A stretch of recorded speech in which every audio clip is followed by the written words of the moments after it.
ये जो तस्वीरें अभी आपने देखी, याद है आपको? भूल गए होंगे। दरअसल आप नहीं भूले, आपसे भूलवा दी गई है।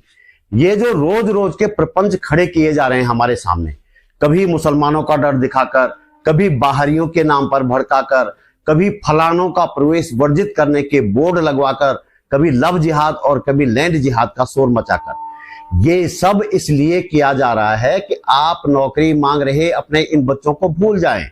आप भूल जाएं कि किस तरह इन बच्चों को बेरहमी से लाठियों से पीटा गया था। इसलिए आज बेरोजगारी पर कुछ बातें करते हैं, आंकड़ों के सहारे तस्वीर को समझने की कोशिश करते हैं, जानने की कोशिश करते हैं कि नौकरियां देने के सरकारी दावों के बावजूद उत्तराखंड में बेरोजगारी की स्थिति क्या है। कहीं मत जाइए, वीडियो अंत तक जरूर देखिए।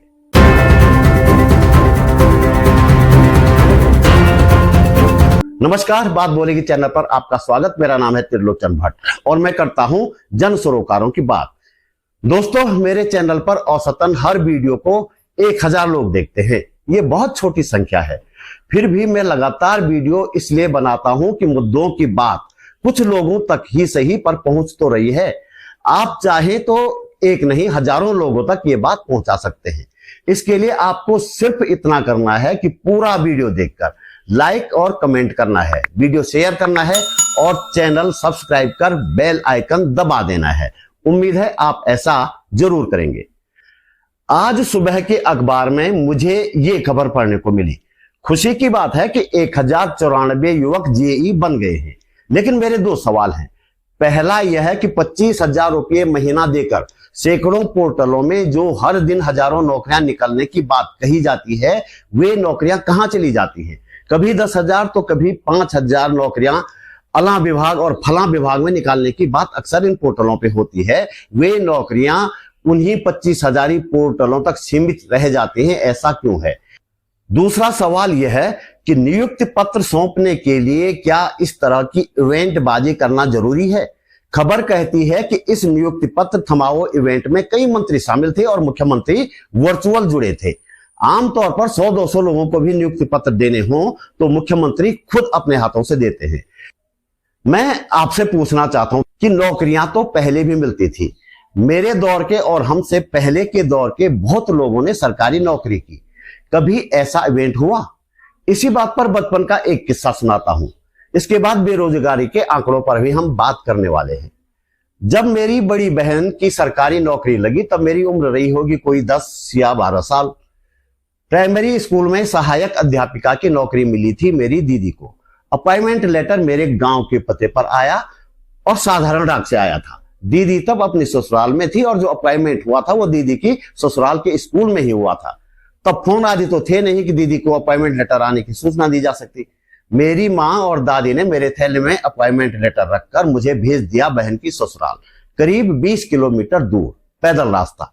तब न मेरे गांव में मोटर सड़क थी न बहन के ससुराल में। अब दोनों गांवों में है बधाई। 11 साल के बच्चे के लिए 20 किलोमीटर यानी करीब करीब पूरे दिन का रास्ता था। और रास्ता भी सीधा साधा नहीं, कहीं नदियां, कहीं गाड़ गदेरे, कहीं घने जंगल तो कहीं विकट पहाड़। उस रास्ते के कुछ पैच तो ऐसे थे जो घने जंगल से होकर गुजरते थे। मुझे जंगल शुरू होने से पहले किसी राहगीर का इंतजार करना होता था ताकि उसके साथ जंगल पार कर सकूं। जंगल तो जंगल, रास्ते में पड़ने वाले गांवों से गुजरते हुए भी डर लगता था। पता किससे? नहीं, कुत्तों से नहीं, अपनी उम्र के बच्चों से। पता नहीं अब के बच्चे कैसे होते होंगे, लेकिन तब के बच्चे बहुत उदंड थे। अपने इलाके में अपनी उम्र का कोई अनजान अकेला बच्चा दिखा नहीं कि लड़ाई झगड़ा शुरू और कई बार पिटाई भी। गांव से गुजरते हुए भी किसी बड़े का इंतजार करना पड़ता था।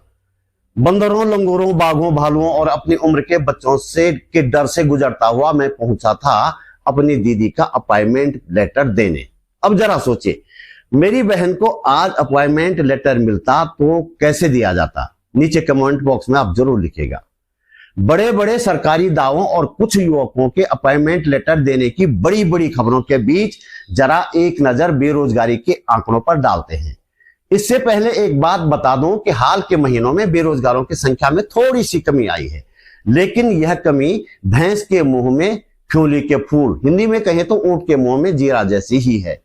राज्य सरकार के वर्ष 2024-25 के बजट में रिक्त पदों की जो संख्या दी गई है उसके अनुसार 1 अप्रैल 2023 को राज्य के सरकारी विभागों में राजपत्रित अधिकारियों के 3,413, अराजपत्रित अधिकारियों के 4,683, समूह ग के कर्मचारियों के 42,251 और समूह घ के कर्मचारियों के 14,455 यानी कुल मिलाकर 64,802 पद खाली थे।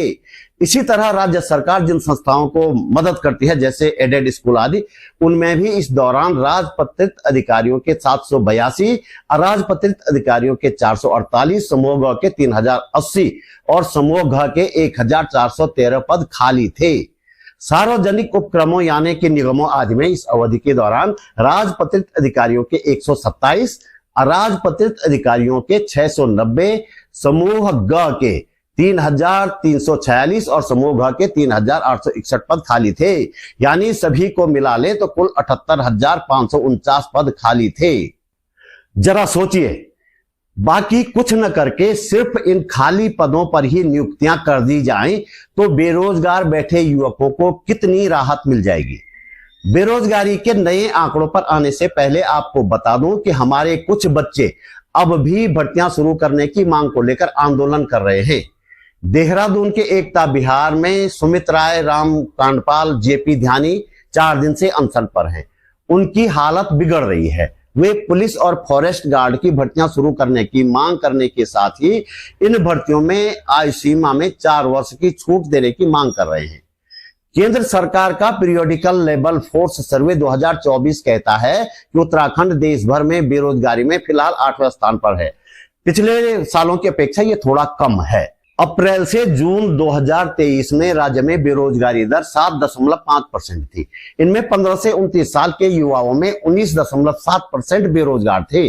जुलाई से सितंबर 2023 तक बेरोजगारी दर 6.4% और 15 से 29 साल के युवाओं में बेरोजगारी दर 64.4% थी। अक्टूबर से दिसंबर 2023 तक बेरोजगारी दर 8.3% और 15 से 29 वर्ष के युवाओं की बेरोजगारी दर 20.8% थी। इस साल जनवरी से मार्च तक कुल बेरोजगारी दर 8% और 15 से 29 वर्ष के युवाओं की बेरोजगारी दर 22% थी। इस साल अप्रैल से जून तक कुल बेरोजगारी दर 7.2% और 15 से 29 साल के युवाओं की बेरोजगारी दर 19.1% थी। अब आप खुद अंदाजा लगा लीजिए कि हमारे लिए बेरोजगारी पर बात करना क्यों आज सबसे ज्यादा जरूरी हो गया है।